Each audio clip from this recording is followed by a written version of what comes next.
बदल गया। पहले हमारे बड़े बड़े लोग जब अपने बच्चों के नाम रखते थे तो ऐसे नाम रखते थे जो अपने बच्चे को बुलाओ तो भगवान का नाम भी मुंह से निकले। कितने समझदार थे हमारे बुजुर्ग लोग जो अपने बच्चे को बुलाओ तो भगवान का नाम भी मुंह में आए। राधे श्याम, घन श्याम, सीताराम, उमा शंकर, कृपा शंकर, दया शंकर, पहले से नाम रखते थे।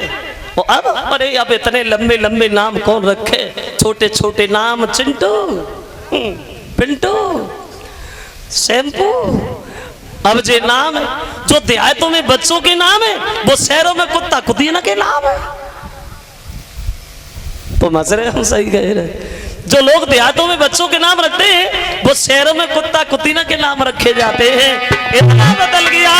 ये कभी कहता है कि गई बदली वेद की, अरे प्रणाली हुआ देश धर्म से खाली, बदली वेद की।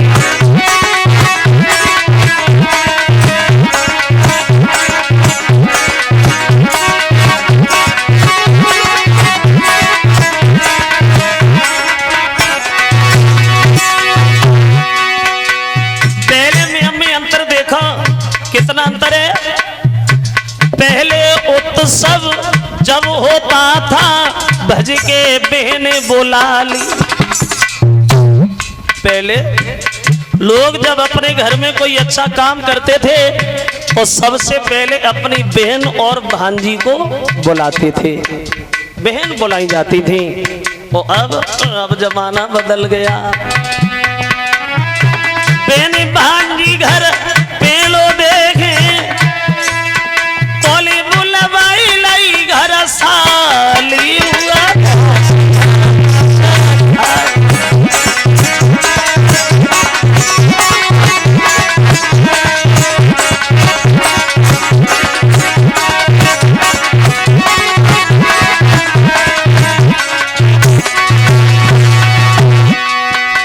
पहले बहन बुलाई जाती थी उनकी जगह साली बुलाई जाती है। चलो कोई तो बुलाई लिया जाता है। दूसरी बात, अरे द्वापर में श्री कृष्ण राज्य में बही दूध की नाली।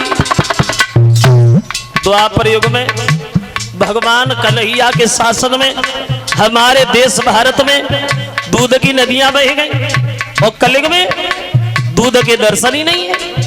बाल बच्चा घर रोवत पड़े तो वे पड़े उन्हें भैंस से निकालना है पाओ बिल्ले के न पहले से ही खड़े हैं। देहातें अब बढ़िया है जो देहातन में भैंसे दूध देती है। शहर में देखो आदमी दूध देता है घर घर। जमाना बदल गया। अब उन्हीं के वंश के पीले अरे चाय की भरी भरी प्याली हुआ से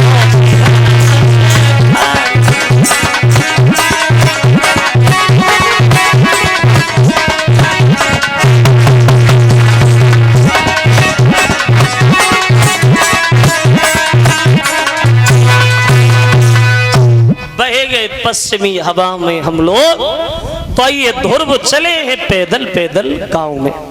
तो सबसे पहले ध्रुव अपनी माँ के करीब न गए, अपनी मौसी के पास के लिए गांव की तरफ चले। तो गांव के लोग बोले बेटा इधर कहाँ जा रहे हो? तुम्हारी माँ तो खेतों पे रहती है, गांव में कहाँ जा रहे हो? बोले हमें मौसी से पहले मिलना है, मौसी से हमें पहले काम। और उधर जब मौसी को ये खबर मिली कि ध्रुव तपस्या करके आ रहा है तो मन में बड़ा लज्जित होने लगी। सोचे लगी परमात्मा अब मैं ध्रुव को अपना मुंह कैसे दिखाऊंगी, अब मैं ध्रुव के सामने कैसे जाऊंगी।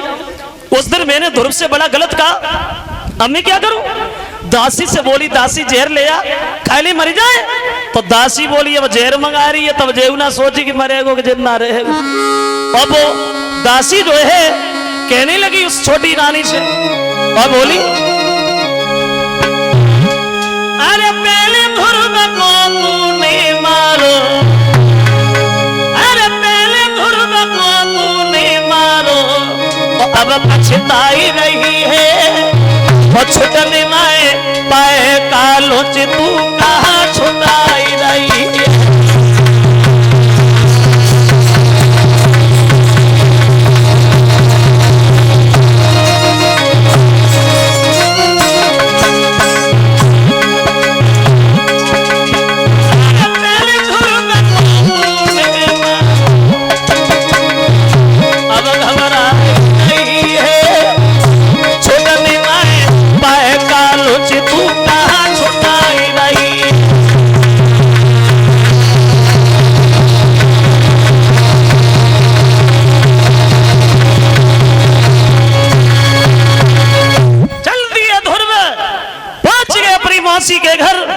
मौसी ने शर्म के कारण के बाल बंद कर लिए।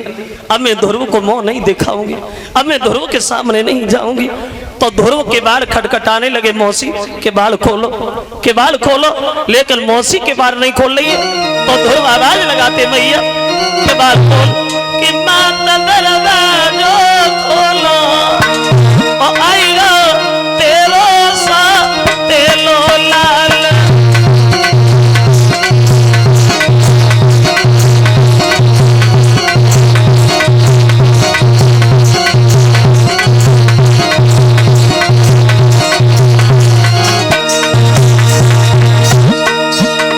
कहने लगे माँ के बाल खोलो, के बाल खोलो, लेकिन मौसी के बाल नहीं खोल रही है। तो ध्रुव ने आवाज लगाई मैया कहीं तूने भजन नहीं किया,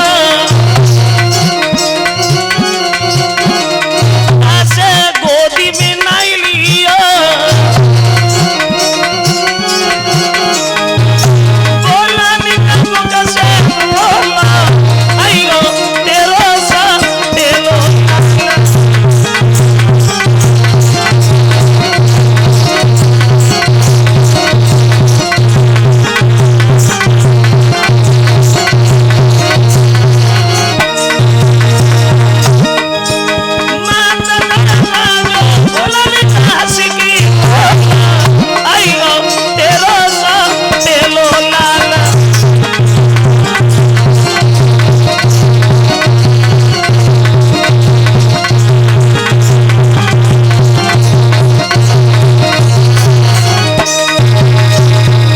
मौसी ने के बाल खोले, दोनों हाथ जोड़ के खड़ी हो गई, लाला क्षमा करना, उस दिन हमने तुझसे बड़ा गलत काम, मुझसे भूल बन गई।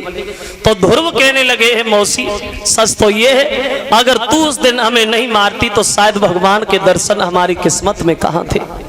अंत में भक्तों मौसी से मिलने के बाद ये ध्रुव चले हैं अपनी माँ के पास खेतों पे। जो माँ ने अपने बच्चे को देखा, भाग करके गोद उठा लिया, लाला आ गए, तुम्हें दर्शन हो गए भगवान के। ध्रुव बोले हाँ मैया बड़े सुंदर थे भगवान, मैं तो चेहरा पे चकोर बन गया, पलक चलाने का ध्यान भूल गया। क्या? हाँ। तो माँ ने जवाब दिया है लाला मैं तो नहीं मानूंगी कि तुम्हें दर्शन हो गए। कैसे मानोगी? कहने लगी हम तब मानेंगे जब तुम हमें भी दर्शन करा दोगे भगवान। देखो कितनी समझदार थी वो माँ, जानती थी अगर भगवान को हम बुलाएंगे तो भगवान नहीं आएंगे, लेकिन हमारे बच्चे के बंधन में है भगवान, तो बच्चे की खातिर हमें भी दर्शन हो जाएंगे। और ध्रुव बोले भैया सुनो अभी बुला रहा हूं भगवान। भगवान का ध्यान किया, सोई चतुर्भुजी भगवान रे के बन के सम्मुख ठाले,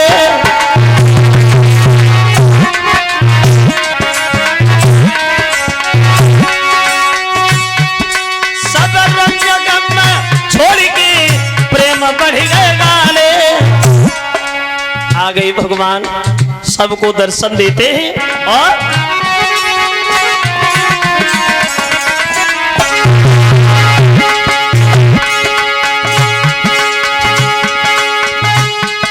महाराज के नीचे आएगा भरलिया, और ठंडी ठंडी है बेटी हमसे मांगी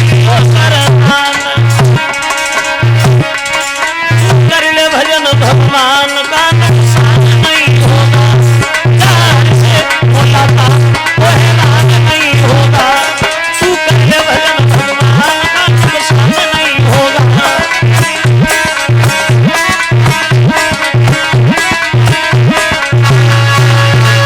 सबको दर्शन दिए भगवान ने, और भगवान अंतर ध्यान होते हैं।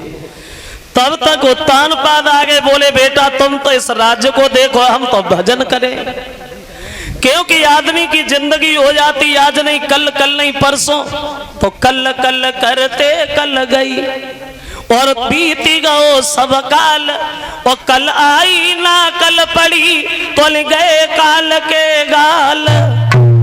आज नहीं कल कर लेंगे, कल नहीं परसों हो जाएगा, लेकिन परसों के चक्कर में बरसें बीत गई, मौत आ गई, कुछ कर भी नहीं पाए, क्योंकि आता है अपनी बात से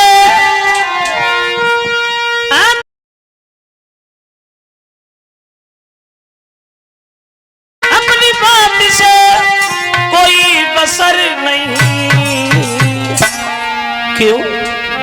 सामान 100 बरस का है, पल की खबर नहीं।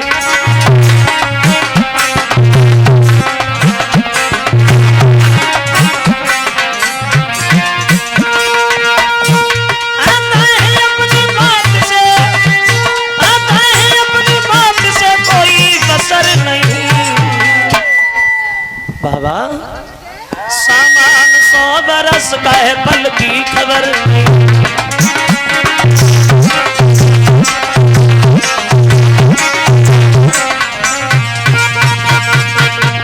बोले सामान 100 बरस का है, पल की खबर नहीं।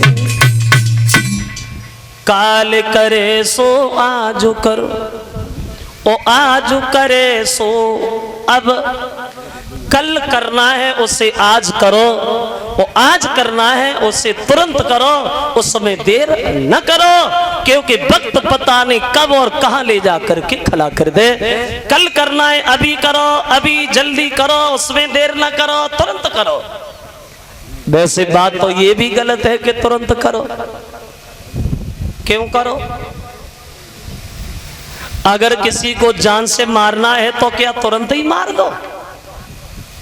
बोले नहीं, शुभ काम करने में कभी देर नहीं करनी चाहिए और गलत काम करने में कभी जल्दी नहीं करनी चाहिए। शुभ काम जितनी जल्दी हो जाए उसका उतना ही बढ़िया है, और गलत काम उससे टालो उसका सदैव टलना ही बढ़िया है।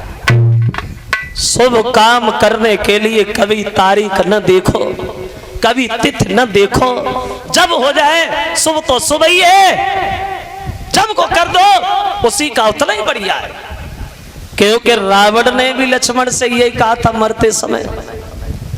जब ये रावण मर रहा था, आखिरी श्वास से गिर रहा था, तो लक्ष्मण ने राम ने कहा लक्ष्मण से भैया जा, अब ये रावण दुनिया छोड़ के जा तो रहा ही है, लेकिन प्रकांड विद्वान, मरते मरते तुम भी उससे कुछ सीख लो। और लक्ष्मण गए हैं और रावण से दोनों हाथ जोड़ के एक बात कही है, भैया तुम दुनिया छोड़ के जा तो रहे हो, जाते जाते हमें भी कुछ बताते जा।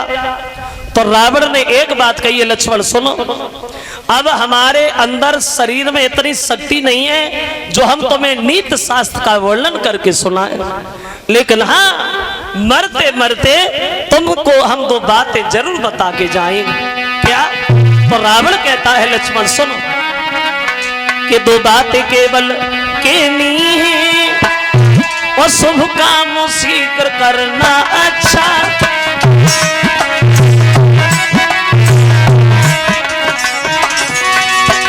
बोला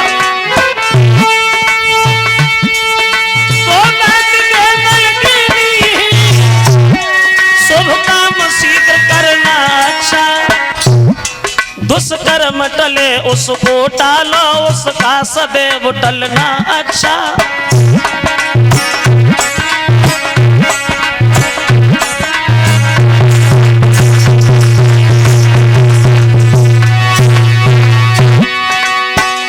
रावण कहता लक्ष्मण सुनो, शुभ काम जितनी जल्दी हो जाए उसका उतना ही बढ़िया है, और गलत काम उससे टालो उसका टलना सदैव बढ़िया है। क्योंकि मैंने भी मन में कुछ सोचा था। क्या सोचा था? तो बोले मैंने सोचा था लंका तक मैं चीर सिंधु ले आऊंगा, ये भी सोचा था स्वर्ग तलक जाने का मार्ग बनाऊंगा।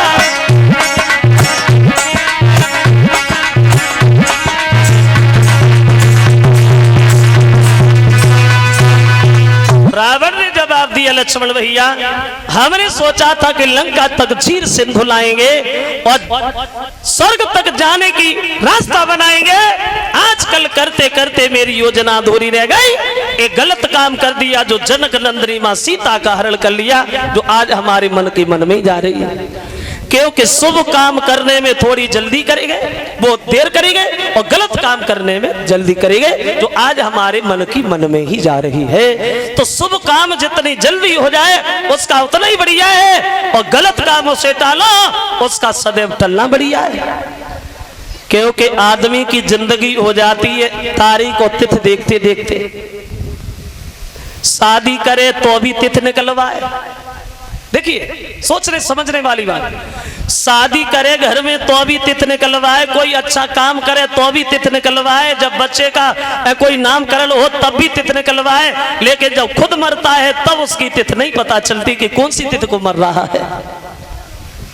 जिंदगी हो जाती आदमी को तिथि निकलवाते निकलवाते, लेकिन जब खुद मरता है तो अपनी तिथि नहीं पता कि हम कौन सी तिथि को जा रहे हैं, कि चौथे है कि 10वीं है कि 14 है। तो उत्तान पाद धुर से बोले बेटा अब तुम राज्य को देखो और हम तो भजन करेंगे। तो उत्तान पाद ने ध्रुव को राजा बनाया और दोनों पत्नियों को साथ लिया और ये उत्तान पाद भगवान का भजन करने के लिए जंगल में चले गए। अब ध्रुव राजा बने। अब देखो ध्रुव राजा तो बने, लेकिन ध्रुव के जीवन में एक बहुत बड़ा दुख आया। कितने बड़े भगवान के भक्त, लेकिन दुखों ने पीछा इनका भी नहीं छोड़ा। और एक बात ध्यान रखना, आदमी के जीवन में सुख के तो थोड़े छींटे पड़ते ही, ये दुख हमेशा ही बना रहता है। सुख तो थोड़ा आता है लेकिन दुख हमेशा रहता है। और ये दुख रूप बदल बदल के आता है, भेष बदल बदल के आता है। कभी भाई का दुख बन के, कभी बहन का दुख बन के, कभी औरत का, कभी शोहरत का, कभी दौलत का, यानी रूप बदल बदल के आता है। सब दुखी है, कोई सुखी नहीं। और जब सब दुखी हैं तो फिर सुखी कौन है दुनिया में? तुलसीदास कहते हैं सुखी वो है पहलो सुख निरोगी काया। सबसे बड़ा सुखी वो है जिसके शरीर में कोई बीमारी नहीं है, कोई परेशानी नहीं है, चाहे घर में दौलत हो या ना हो, अगर शरीर निरोग है तो सबसे बड़ा सुखी वही है। पहलो सुख निरोगी काया और दूजे सुख होए घर में माया, तीजे सुख सुलक्षण नारी और चौथे सुख सुत आज्ञाकारी, पंचम सुख नंगर में बासा, छठवां सुख पंचन के दासा। ये सबसे बड़े सुखी है दुनिया में, इनसे बड़ा कोई सुखी नहीं। तो इन ध्रुव के जीवन में दुख वो आया, इनके मौसी का जो लड़का था उत्तम, उस उत्तम को एक कुबेर ने मार डाला। कुबेर ने क्यों मार डाला? देखो कुबेर ने इसलिए मार डाला, ये कुबेर के घर में एक लड़की थी जो उत्तम को बहुत चाहती थी, बहुत प्यार करती थी। तो एक दिन उत्तम जा रहा था, रास्ता से निकलता हुआ, तो लड़की ने रास्ता घेर ली, बोले उत्तम खड़े हो जाओ। तो उत्तम खड़ा हो गया। तो लड़की, उत्तम बोला पागल है, बुद्धि खराब है, अरे मेरा भैया मुझसे बड़ा है, वो मेरी शादी कराएगा, हम वहां से करेंगे या तुझसे करें, हटोला। रथ लेके चल दिया। अब लड़की फिर रास्ता घेर के खड़ी हो गई। उत्तम मेरी बात तो सुनो, मैं तुम्हारे बिना जी नहीं पाऊंगी। उत्तम बोला किसने कहा जियो, मरे तो जाओगी, मरे जाओ, लेकिन शादी नहीं करेंगे। तो लड़की बोली उत्तम मेरी बात तो सुनो, चले गए जो छोड़े और तुम बिना नहीं जी पाऊंगी।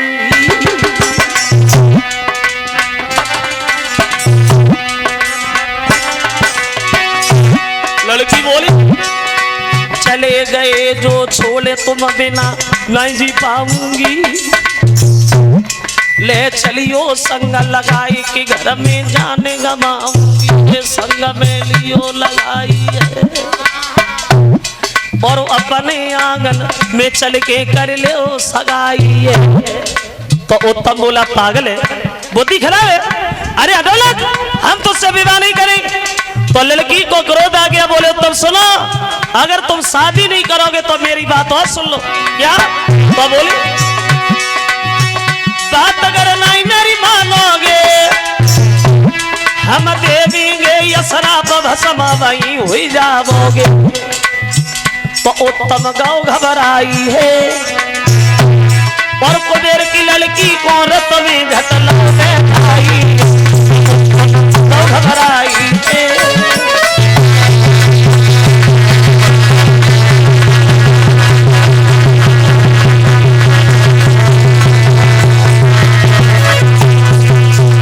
लड़की ने जवाब दिया तो सुनो, अगर तुमने मेरी आस को धूल में मिलाने की जरा भी कोशिश की तो मैं तुम्हें श्राप दे दूंगी। तो श्राप का नाम सुन के उत्तम डर गया और कुबेर की लड़की को उठा के रथ पे बिठा लिया और ये रथ लेके चला गया। खबर मिली है कुबेर को कि उत्तम हमारी बेटी को ले गया, तो उसने फौज लेकर के रास्ता में उत्तम को चारों तरफ से घेर लिया। तो उत्तम कहता है कुबेर मेरी बात सुनो, इसमें लड़ने झगड़ने की कोई बात नहीं है, इसमें मेरा दोष नहीं है, तेरी लड़की मेरे साथ जबरदस्ती आई है। अगर इसे तू ले जाना चाहता है तो इसलिए जा, हमें इसको कोई लेना देना नहीं। और अगर लड़ना ही चाहता है तो कायरों की तरह गाल काय को बजा रहा है, हमारे तुम्हारे दो दो हाथ हो ही जाते हैं। अब परिणाम ये हुआ ध्रुव कुमार के भैया में और फिर डट के भाई ललाई।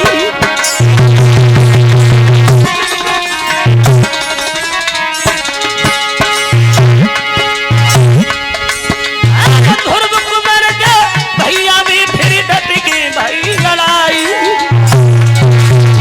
नाई पे सभी उत्तम की कस कस तेगा चलाई।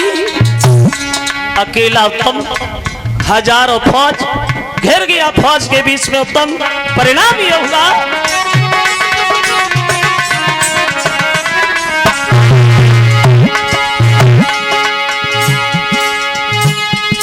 महाराज कुबेर निवारे बादर भार और कई हाथ तलवारी को उत्तम दो से मार।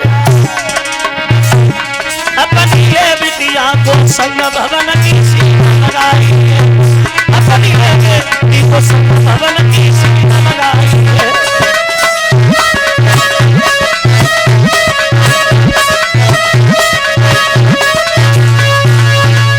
अकेले उत्तम को पा करके कुबेर ने जान से मार दिया और अपनी लड़की को लेकर के ये कुबेर जो है अपने घर पे चला गया। खबर मिली है ध्रुव को कि मेरे भैया को कुबेर ने मारा। तो भैया का बदला लेने के लिए ये ध्रुव ने हाथ में ब्रह्मशास्त्र उठाया और ये भाग खड़े हुए कुबेर को मारने। तो नारद जो है वो बीच में खड़े हो गए, बोले बेटा रुको। ताली बजाते हुए कीर्तन बोलेंगे सभी सज्जन।